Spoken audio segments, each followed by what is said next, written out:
राम मंदिर और अनुच्छेद 370 को लेकर कांग्रेस ने देश को डराया। ये भी कहा आग लग जाएगी। अब भव्य मंदिर भी बन गया है और दीप भी जले हैं। उन्होंने आगे कहा, पिछले 10 साल के कार्यकाल पर बोले।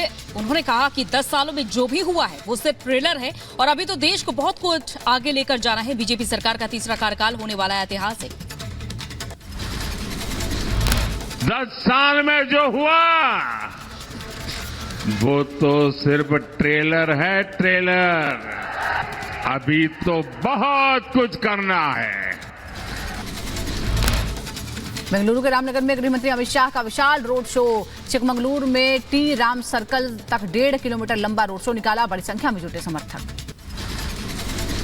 रोड शो के दौरान बोले गृह मंत्री अमित शाह, कहा एक ओर बेंगलुरु में हो रहे धमाके, दूसरी ओर एसडीपीआई ने कांग्रेस को दिया है समर्थन और ऐसे में कर्नाटक की जनता कैसे रहेगी सुरक्षित।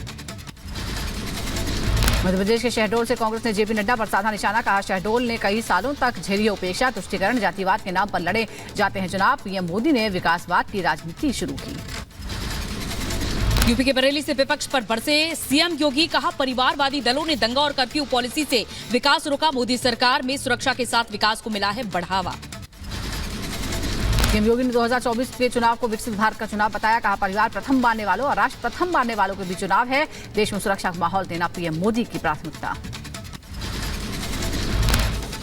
फैमिली फर्स्ट की बात करने वाले वे लोग हैं जिन्होंने देश में दंगा पॉलिसी और कर्फ्यू पॉलिसी के अंतर्गत विकास को अवरुद्ध किया था और दूसरी तरफ नेशन फर्स्ट के माध्यम से देश के अंदर बेहतर सुरक्षा का वातावरण देने वाली मोदी सरकार है। समाजवादी पार्टी में टिकट को लेकर बड़ा घमासान। सपा प्रत्याशी शिवपाल यादव ने बदायूं सीट छोड़ने का ऐलान किया। बेटे आदित्य यादव के लिए मांगी ये सीट। क्या आदित्य यादव चुनाव लड़ेंगे बताएंगे? देखिए, यहाँ सम्मेलन में तो प्रस्ताव पास कर ही दिया है। तो जब प्रस्ताव सम्मेलन ने पूरे कार्यकर्ताओं ने कर दिया है, अब ये प्रस्ताव जाएगा राष्ट्रीय नेतृत्व के पास। तो अब राष्ट्रीय नेतृत्व भी सहमति मिल जानी चाहिए। यूपी के मुरादाबाद से समाजवादी पार्टी के नेता डॉक्टर एसटी हसन ने टिकट कटने पर जताई अपनी नाराजगी। कहा, टिकट कटने के बाद लगातार समर्थकों में निराशा है, कार्यकर्ता नाराज हैं। जिस तरह से लोगों ने मेरा टिकट कटवाया वो मेरे कार्यकर्ताओं को बर्दाश्त नहीं हो रहा। शिवपाल यादव अपने बदले बेटे आदित्य यादव को चुनाव लड़वाने पर बोले धर्मेंद्र यादव। कहा, चाचा के लिए काम करने में हिचक होती है, भाई के लिए बिना हिचक काम करूंगा।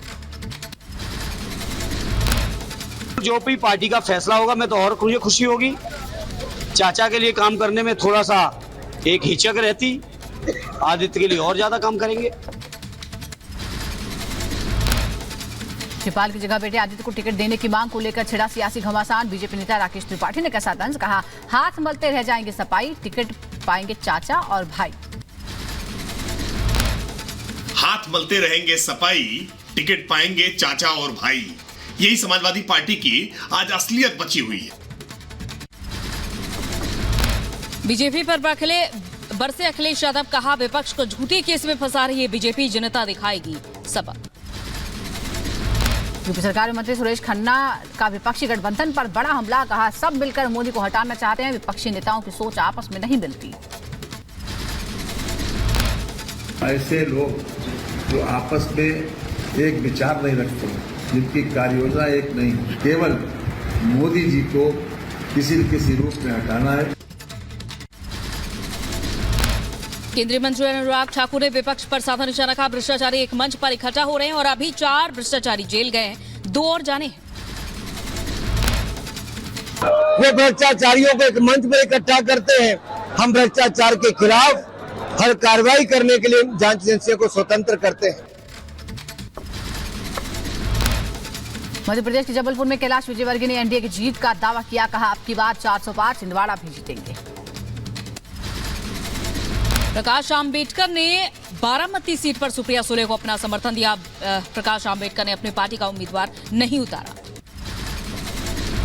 यूपी के लखीमपुर खीरी से बीजेपी प्रत्याशी अजय मिश्र टेनी ने इंडिया गठबंधन पर साधा निशाना। कहा, इंडी गठबंधन के सभी नेता भ्रष्टाचार में लिप्त हैं। हिमाचल के मंडी से बीजेपी उम्मीदवार कंगना रनौत ने शिवबदर में रैली की। कहा कांग्रेस ने मंडी की बेटियों को कहे अपशब्द, जो महिलाओं का नहीं कर सकते सम्मान वो क्या करेंगे कल्याण का काम। एमपी सरकार में मंत्री कैलाश विजयवर्गीय ने तंज किया तो दिग्विजय सिंह ने कहा बीजेपी बिना ईवीएम के चुनाव लड़कर दिखाए। दिग्विजय 400 पार उम्मीदवारों को उतारने पर बोले थे विजयवर्गीय। राजगढ़ में दिग्विजय का जीतना मुश्किल। गुलाम नबी आजाद ने लोकसभा चुनाव लड़ने का ऐलान किया। अनंतनाग में और राजौरी सीट से चुनाव लड़ेंगे आजाद। 5 राज्यों के 8 जिला अधिकारियों और 12 एसपी का ट्रांसफर कर दिया गया है। असम, बिहार, ओडिशा, झारखंड और आंध्र प्रदेश के अधिकारी इसमें शामिल हैं। यूपी के बदायूं में जनसभा के दौरान आंसू पोंछने का वीडियो वायरल होने पर संघमित्रा मौर्य की सफाई। कहा राजा दशरथ की कहानी सुनकर हो गई थी भावुक। बीजेपी ने संघमित्रा को नहीं दिया है टिकट। बिहार के सारण से आरजेडी उम्मीदवार रोहिणी आचार्य ने शुरू किया चुनाव प्रचार। बोली पिता के विकास कार्यों के कारण ही सारण से जीतूंगी, पिता की विरासत को आगे बढ़ाऊंगी। रोहिणी आचार्य पर डिप्टी सीएम विजय सिन्हा ने साधा निशाना। तंज कसते हुए कहा कि सारण की जनता को सिंगापुर की बहू और बिहारी प्राइड के बीच चुनाव करना है। बिहार के डिप्टी सीएम सम्राट चौधरी का लालू पर बड़ा हमला। बोले लालू राज में भ्रष्टाचार चरम पर था, कांग्रेस और आरजेडी के पास उम्मीदवार नहीं। उत्तराखंड के गढ़वाल से बीजेपी के उम्मीदवार अनिल बलूनी का चुनावी प्रचार जोरों पर है और बलूनी ने गढ़वाल की जनता से जीतने का समर्थन मांगा। मेरठ से उम्मीदवार अरुण गोविल ने नामांकन दाखिल कर दिया है। यूपी के डिप्टी सीएम केशव प्रसाद मौर्य भी उनके साथ थे। कहा यूपी की सभी सीटों पर जीतेगी बीजेपी। केंद्रीय मंत्री किरण रिजिजू बोले सीमावर्ती इलाकों के विकास से घबरा है चीन। चीनी कांग्रेस सरकार से बहुत खुश थे। पीएम मोदी ने कांग्रेस की नकारात्मक सीमा नीति को उलट दिया है और चीन का प्रोपेगेंडा फैलाती है कांग्रेस।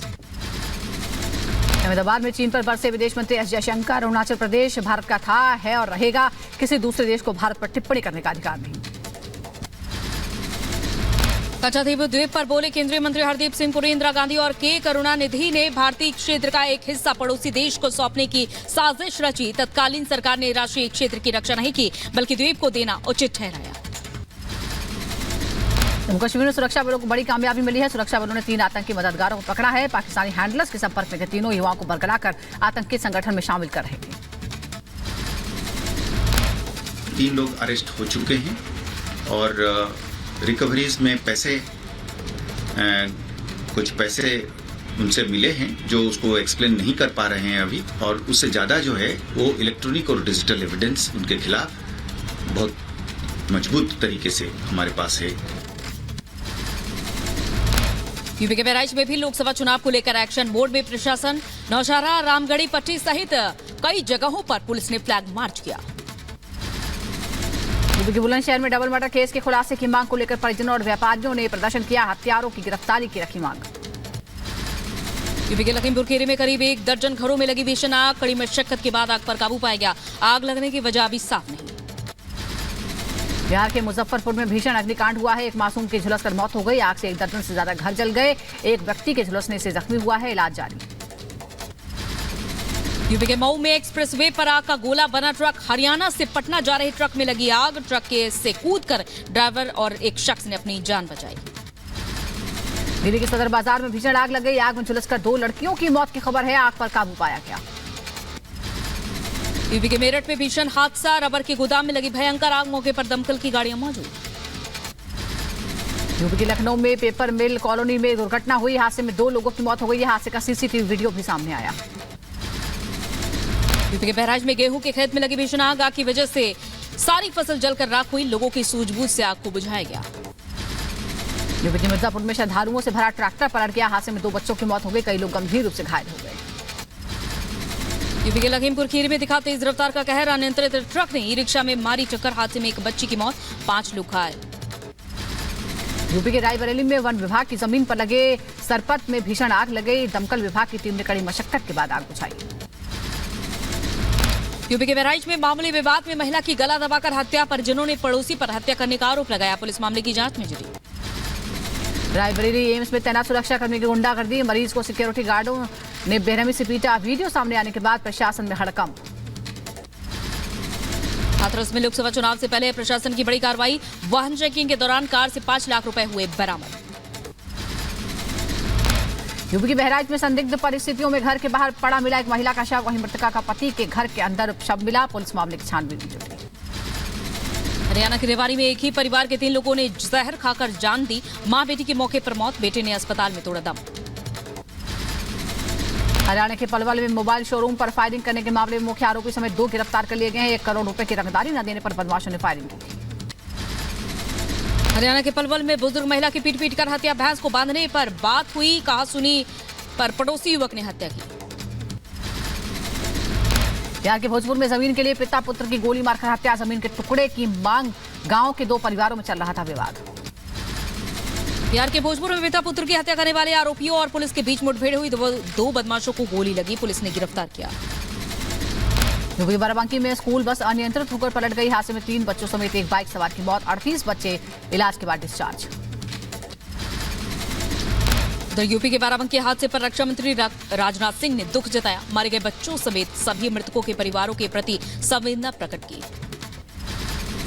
विस्तारा की उड़ानें रद्द होने के मामले पर डीजीसीए ने लिया संज्ञान। मंगलवार को लगातार दूसरे दिन भी विस्तारा एयरलाइंस की 50 के करीब उड़ानें रद्द हुई थी। आगे बढ़ते हैं खबरों में, जहां तूफान से हुए नुकसान का आकलन किया जा रहा है, क्योंकि पश्चिम बंगाल के जलपाईगुड़ी में आंधी तूफान से भयानक नुकसान पहुंचा। महाराष्ट्र के पुणे में राजीव गांधी जू में गर्मी को देखते हुए लगाए गए हैं एयर कूलर। जानवरों को गर्मी से राहत देने के लिए इंतजाम किए गए हैं। गाजा पट्टी में इजरायली हमले में 7 सहायता कर्मियों की मौत। सहायता कर्मियों की मौत पर इजरायली सेना ने दुख जताया। मरने वालों में ऑस्ट्रेलिया, पोलैंड, यूनाइटेड किंगडम समेत दूसरे देशों के कई कर्मी थे। हमले के बाद इजरायली सेना पर उठे सवाल। गाजा में सहायता कर्मियों की मौत पर बोला चीन, इजरायली हमले में स्तब्ध हूं, अंतर्राष्ट्रीय कर्मियों की सुरक्षा को खतरा नहीं होना चाहिए। इजरायली हमले के बीच गाजा पट्टी में हवाई सहायता लगातार भेजी जा रही है। पैराशूट के जरिए मदद भेजने की प्रक्रिया भी जारी। ब्रिटेन के प्रधानमंत्री सुनक ने सहायता कर्मियों की मौत पर दुख जताया। सुनक ने कहा, मौत से स्तब्ध और दुखी हूं। सुनक ने मौत की जांच की मांग की। युद्ध को लेकर बेलारूस के राष्ट्रपति अलेक्जेंडर लुकाशेंको का बड़ा बयान, कहा युद्ध के लिए तैयार हैं, हम लोगों को दे रहे हैं हथियार। चीन के जियांगसू प्रांत में दुकान ढहने से हादसा हुआ। हादसे में एक महिला को गंभीर चोट आई। हमले के बाद सीरिया के प्रधानमंत्री ने दमिश्क में ईरान दूतावास का दौरा किया। इजरायल ने सोमवार देर रात दूतावास पर हमला किया था। रूस की ओर से नियंत्रण वाली यूक्रेनी क्षेत्र में 30 लाख से ज्यादा लोगों को मिला रूसी पासपोर्ट। रूसी राष्ट्रपति पुतिन ने जानकारी दी। अमेरिकी विदेश मंत्री ब्लिंकन ने फ्रांस में हथियार फैक्ट्री का दौरा किया। ब्लिंकन ने कहा, यूक्रेन को और ज्यादा हथियार देने की जरूरत है। अमेरिकी विदेश मंत्री एंटनी ब्लिंकन ने राष्ट्रपति इमैनुअल मैक्रों के साथ मुलाकात की। दोनों ही नेताओं के बीच हुई कई मुद्दों पर चर्चा। यूक्रेन के ड्रोन से तातारस्तान प्रांत में औद्योगिक सुविधाओं पर किया गया हमला। रूसी अधिकारियों ने हमले को बताया गंभीर। अल्बानिया में संदिग्ध प्रवासियों को ले जा रहा एक वाहन नदी में हुआ दुर्घटनाग्रस्त हादसे में कई लोगों की मौत की खबर। बोस्टन में इमारत में भीषण आग लगी। आग लगने से एक शख्स की मौत हो गई, कई लोग गंभीर रूप से झुलस गए। फ्लोरिडा के शहतूत में एक छोटा विमान दुर्घटनाग्रस्त हुआ और हादसे में एक शख्स की मौत। मामले की जांच जारी। रूस के